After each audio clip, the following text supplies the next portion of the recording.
모택동 사상과 중국혁명 제3장 중국혁명 전쟁의 전략 문제 5. 전략적 방어 3. 전략적 퇴각. 이어서 하겠습니다. 6. 적의 실책을 발생케 하는 것. 인민이라는 제1조건은 홍군에게 있어서 가장 중요한 조건이다. 그것이 바로 근거지의 조건이다. 이 조건에 의하여 제4, 제5, 제6 등의 조건도 쉽게 조성 발견될 수 있다. 그러므로 적이 홍군을 공격할 때 홍군은 언제나 백색 지구로부터 근거지로 퇴각한다. 왜냐하면 근거지의 인민은 가장 적극적으로 홍군을 지원하며 백군을 반대하기 때문이다. 근거지에서도 번연지구와 중심지구가 다르다. 정보 누설의 방지, 정찰, 운수 참전 등에 있어서 중심지구의 인민은 번연지구의 인민보다 좋다. 그렇기 때문에 과거 강서성의 제1, 제2, 제3차 반포위 토벌 당시에 인민 조건이 가장 양호하거나 비교적 나은 지구를 퇴각의 종점으로 선택하였던 것이다. 근거지의 이 특성이 바로 홍군의 작전으로 하여금 일반 작전에 비하여 아주 큰 변화를 일으키게 한 것이며 이것은 그 후 적들이 토치카주의를 취하지 않을 수 없게 한 주요 원인이 되었다.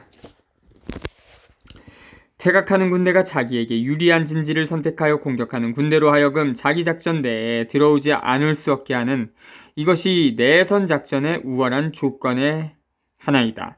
약한 군대가 강한 군대를 타도하려면 진지라는 이 조건을 잘 강구하지 않으면 안 된다. 그러나 이 조건만으로는 부족하며 다른 조건이 부합되어야 한다. 첫째로는 인민의 조건이다.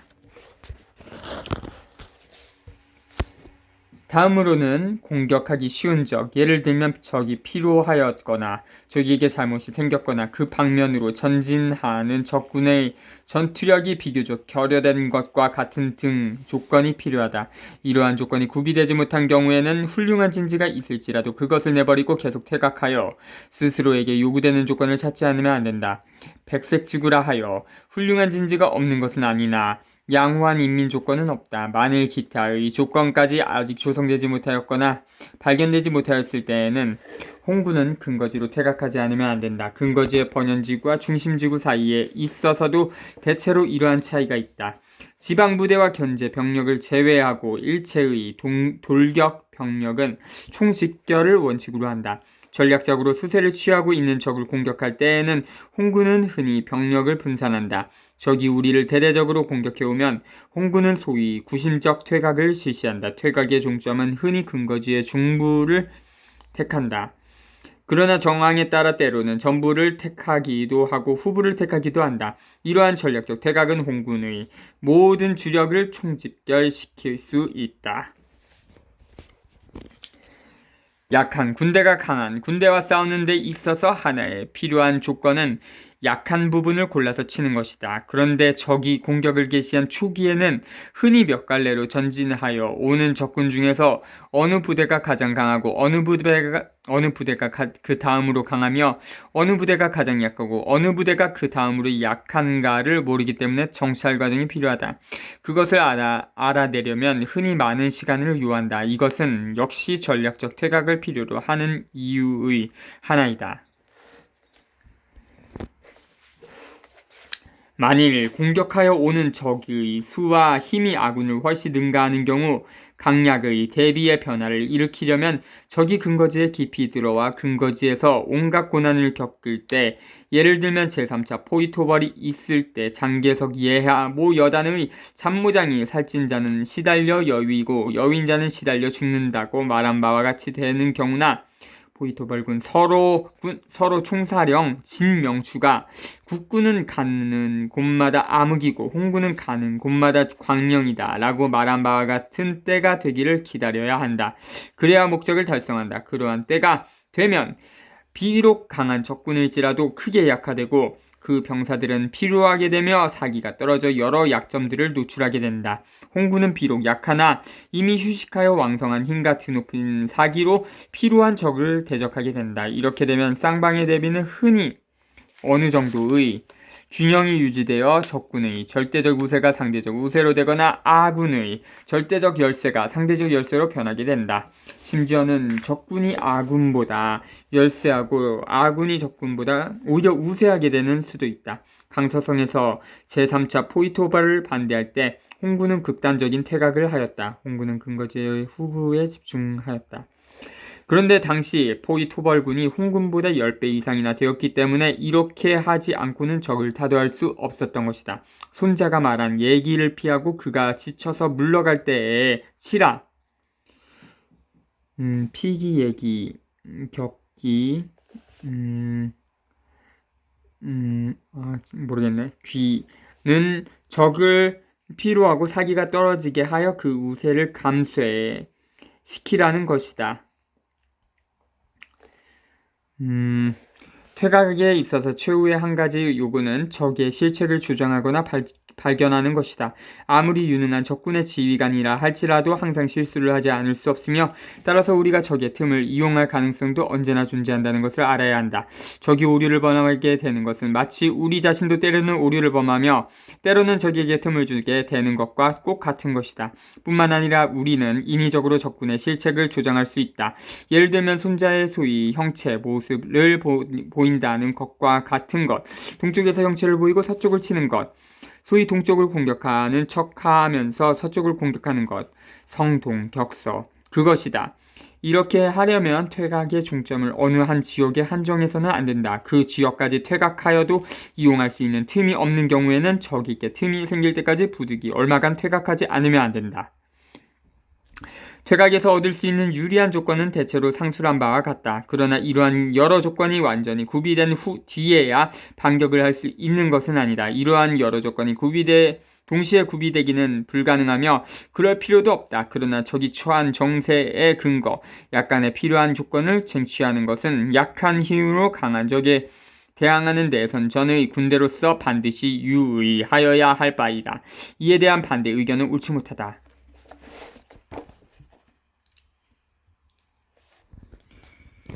퇴각의 중점을 도대체 어디로 결정할 것인가 하는 것은 반드시 전체적인 형세에 기초하여야 한다.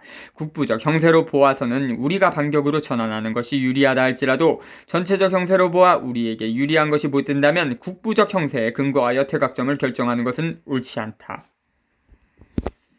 왜냐하면 반격을 개시함에 있어서는 이후의 변화를 예견하여야 하며 우리의 반격은 언제나 국부로부터 시작되는 것이기 때문이다. 강서성에서의 제3차 반포위토벌 때에 그려했던 것처럼 때로는 퇴각의 중점을 근거지에 전부로 택하거나 중부에다 정하거나 후부에다 정하여야 한다. 이것은 모두 국부적 세를 전체적 형세에 연결시켜 결정한 것이다. 강서성에서의 제5차 반포위토벌에서 아군이 전혀 퇴각할 생각을 하지 않았던 것은 국부적 형세에도 전체적 형세에도 유의하지 않은데 그 원인이 있었다. 이것은 실로 무모하기 짝이 없는 행동이었다.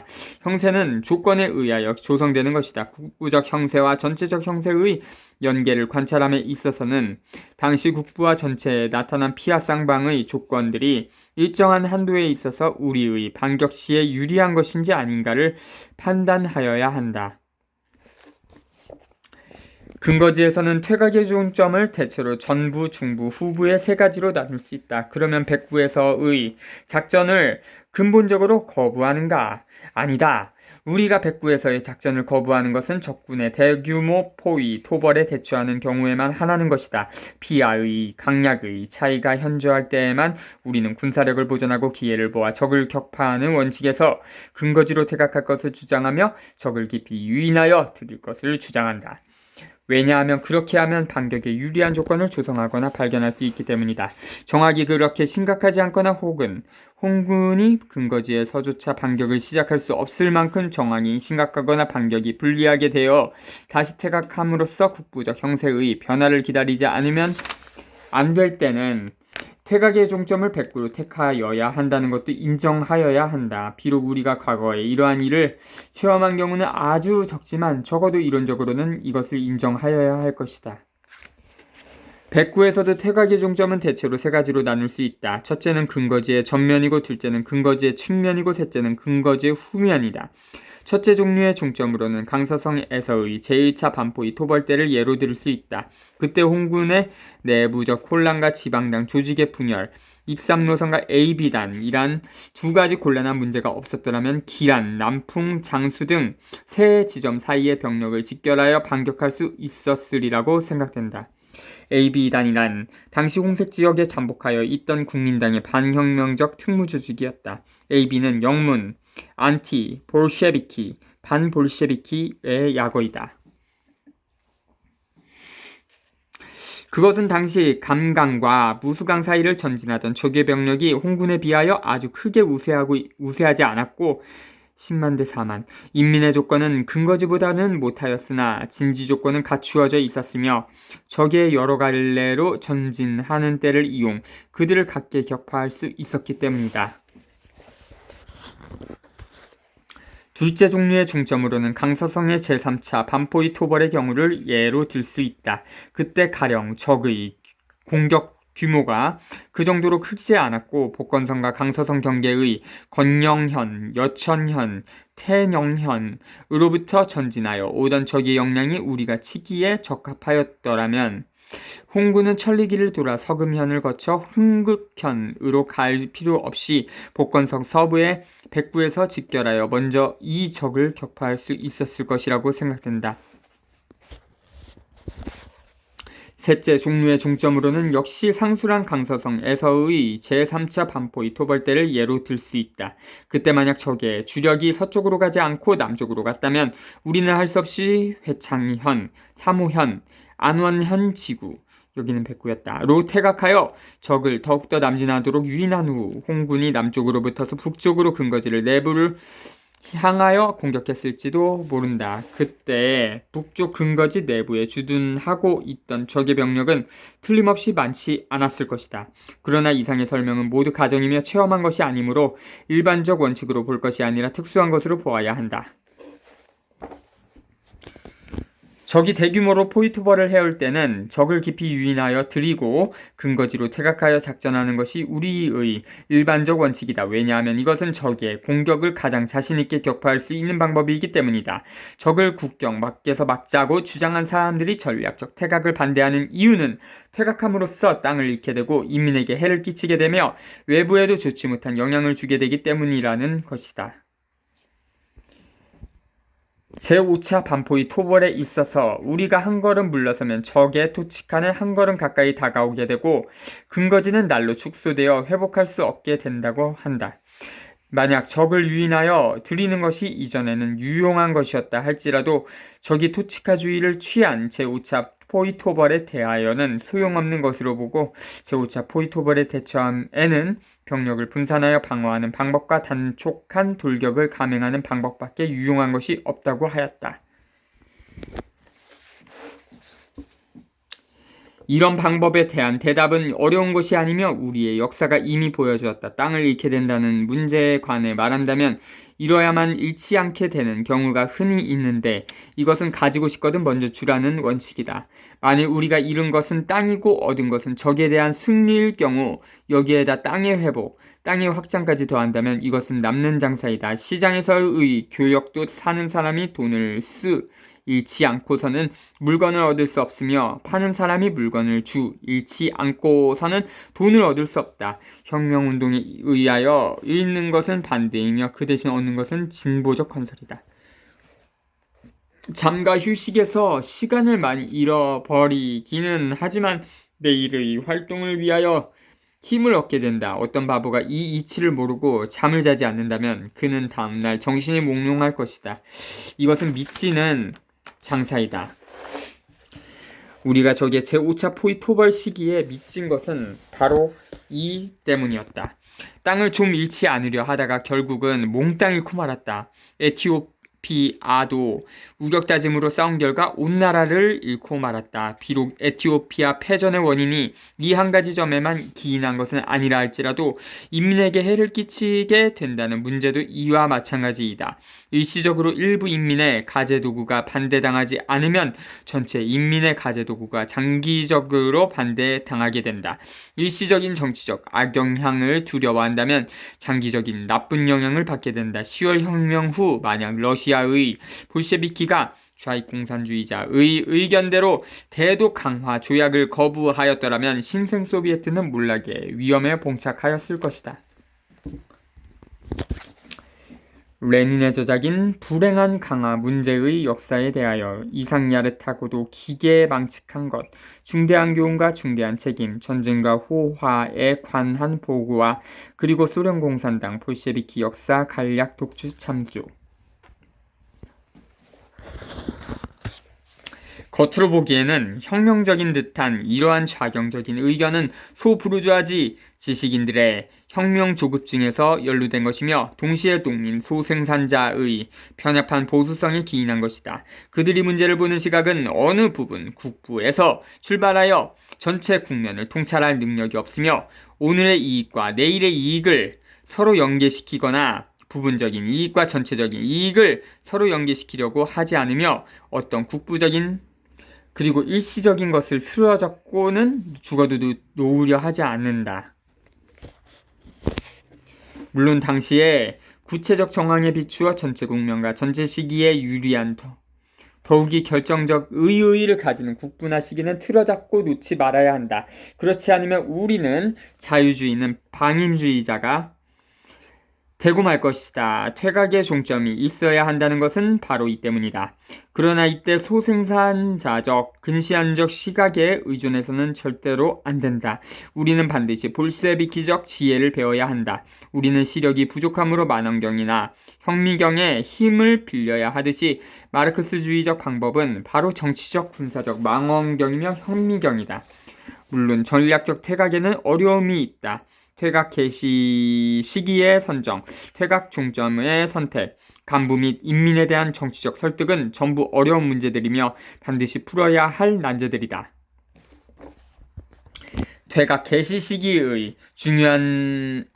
퇴각 개시 시기의 문제는 중요한 의의를 지니고 있다. 강서성에서의 제1차 반포이 토벌 때 만일 우리가 바로 그러한 시기에 퇴각하지 않았더라면, 늦게 퇴각하였더라면 우리의 승리는 적어도 그 규모에 있어서 영향을 받았을 것이다. 물론 퇴각이 너무 빨라도 너무 늦어도 손실을 가져오게 마련이다.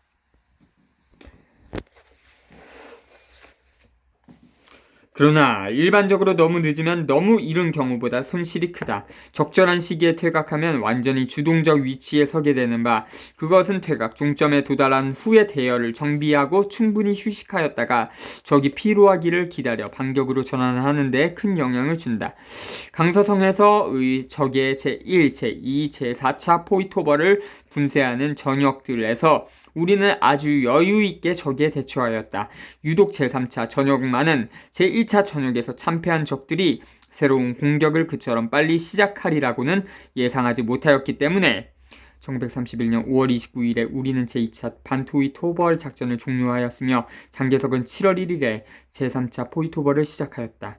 홍군은 황급히 길을 돌아서 직결하느라고 매우 피로하였다. 퇴각 개시 시기를 어떻게 선택할 것인가 하는 것은 위에서 말한 준비 단계의 개시 시기를 선택할 때 쓰는 방법과 마찬가지로 오직 필요한 자료를 수집하고 피하 쌍방의 대세를 보아 판단하여야 한다. 간부와 인민에게 전략적 퇴각에 대한 경험이 없을 때 아직 전략적 퇴각의 결정권을 극소수의 사람이나 한 사람의 수중에 장악되어 있는 때도 군사 지도부의 권위가 아직 간부들이 신복할 만한 정도까지 도달하지 못하고 있을 때에는 간부와 인민을 설득하는 문제가 가장 어려운 문제다. 간부들이 경험이 없어 전략적 퇴각을 믿지 않았기 때문에 제1차 및 제4차 반포이 토벌의 초기와 제5차 반포이 토벌의 전 시기에는 대단한 난관에 봉착했었다. 이 중국혁명전쟁의 전략 문제는 병법이네요.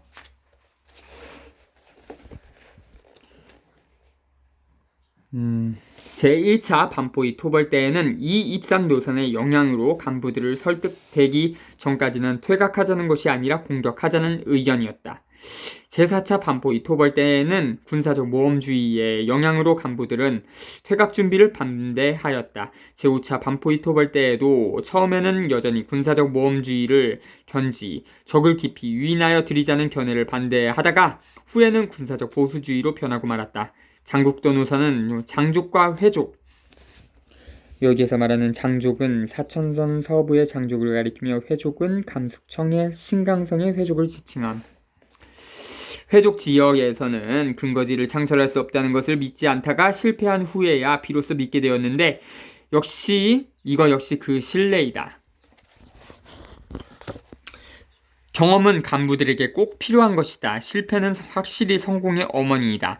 그러나 다른 사람의 경험을 겸허히 받아들이는 자세도 필요한데 만일 자기가 체험하기 전까지는 자기의 의견만을 고집하고 다른 사람의 경험을 받아들이려 하지 않는다면 이야말로 틀림없는 편협한 경험론이다.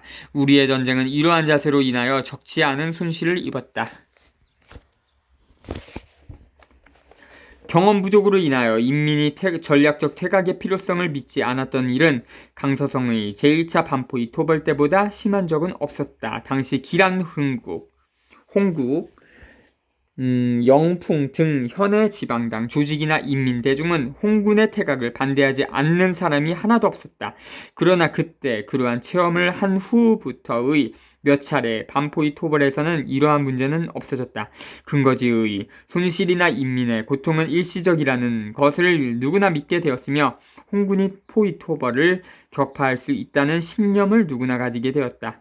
그러나 인민의 신임 여부는 간부의 신임 여부와 밀접히 연결되어 있으므로 주요한 그리고 우선적인 임무는 간부를 설득하는 것이다. 전략적 퇴각이란 오로지 반격으로 전환할 목적으로 시도되는 것이며 전략적 퇴각은 전략적 방어의 첫 단계에 지나지 않는다. 따라서 전체적 전략의 결정적 관건은 다음에 오는 반격 단계에서 승리하느냐 못하느냐에 달려있다.